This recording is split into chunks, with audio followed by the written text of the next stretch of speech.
नमस्कार मित्रांनो, आज दिनांक 21 मे 2024.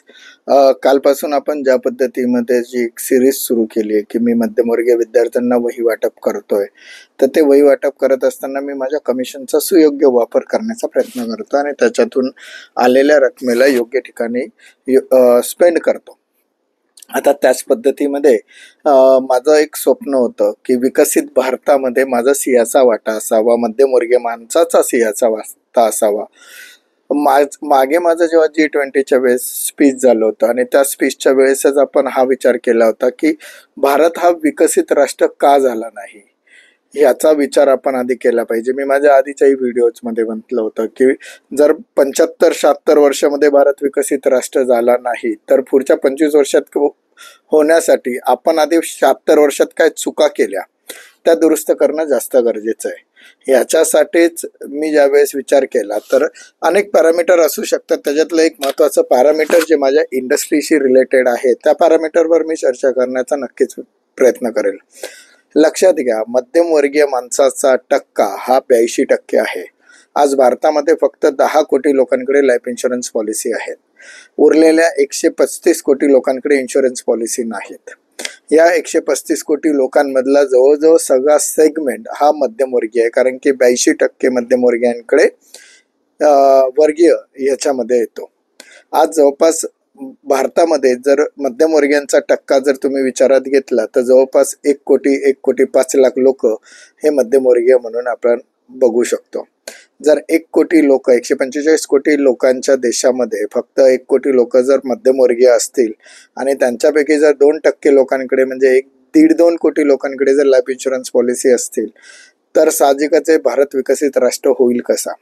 सर्वसाधारणपणे जर विचार केला, जर एका मध्यमवर्गीय माणसाने लाईफ इन्शुरन्स न घेता ती व्यक्ती जर एक्सपायर झाली तर त्याच्या फॅमिलीचा स्टँडर्ड ऑफ लिव्हिंग खालावतो, त्याच्यावर लायबिलिटीज क्रिएट होतात आणि त्यामुळे देशाचा GDP सुद्धा कमी होतो.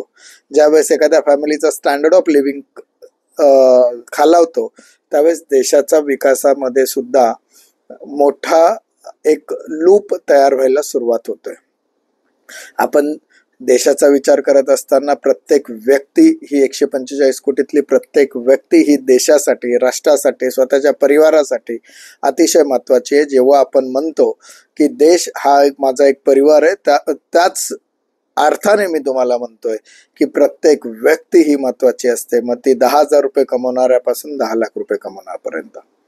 म्हणून मित्रांनो, प्रत्येकाचा विमा असणं गरजेचं आहे. याच कन्सेप्टला दुजोरा देण्यासाठी आज विमा क्षेत्रामध्ये विमा एजन्सीला म्हणावं तसं महत्त्वाचं स्थान हे आपल्या जीवनमानामध्ये दिलं जात नाही. हा अभिजात दर्जा मिळवून देण्यासाठी मिलिंद संभवकर नेहमीच प्रयत्नशील होता, आहे आणि राहणार आहे. याच्यासाठीच माझ्या डोक्यातली कन्सेप्ट होती. कोणालाही वाटलं नव्हतं की भारतामध्ये 4 जानेवारी 2022ला वर्ल्ड रेकॉर्ड होईल आणि तो पण विमा क्षेत्रात वर्ल्ड रेकॉर्ड होईल. आणि तो विमा क्षेत्रातला वर्ल्ड रेकॉर्ड ज्यावेळेस मी करून दाखवला, आता सगळ्यांची माझ्याकडे नजर आणि अपेक्षेने सगळे लोक माझ्याकडे बघतायत आणि मी ती अपेक्षा पूर्ण तुमच्या लोकांच्या साहाय्यानेच करू शकतो हे मला माहिती आहे. म्हणून मी आपल्या सगळ्यांना विनंती करतोय की यावेळेस माझं जे 1.5 लाख पॉलिसीचं स्वप्न आहे ते तुम्ही सगळ्यांनी मिळून माझ्यासाठी पूर्ण करा. मी प्रत्येक वेळेस आवर्जून सांगतो, या 1.5 लाख पॉलिसी मला पैसा कमवण्यासाठी करायच्या नाहीत. या पॉलिसीचा आलेला सगळा पैसा मी एका सेपरेट बँक अकाउंटमध्ये घेणार. त्या बँक अकाउंटमधून सर्व पैसा हा खर्च करणार आणि तो खर्च केलेला पैसा हा फक्त मध्यमवर्गीय बांधवांसाठी वापरला जाईल. त्यांच्या शैक्षणिक, आरोग्यविषयक, हॉस्पिटलशी संबंधित निगडीसाठी हा पैसा वापरला जाईल. पेमेंट हे कुणालाही रोखीच्या स्वरूपात किंवा कुणाच्या अकाउंट्समध्ये कर्जासाठी दिलं जाणार नाही.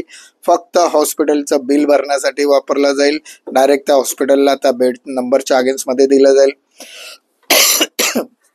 शाळेत मुलांच्या फी भरायला दिलं जाईल, पालकांच्या हातात दिलं जाणार नाही. वह्या पुस्तकं घेण्यासाठी दिलं जाईल, वह्या पुस्तकांच्या दुकानात ते पैसे ट्रान्सफर केले जातील. या पद्धतीत माझी योजना आहे. माझ्या या योजनेला जास्तीत जास्त लोकांनी हातभार लावावा. माझं 1.5 लाख पॉलिसी विकण्याचं स्वप्न फक्त आणि फक्त तुम्हीच पूर्ण करू शकतात.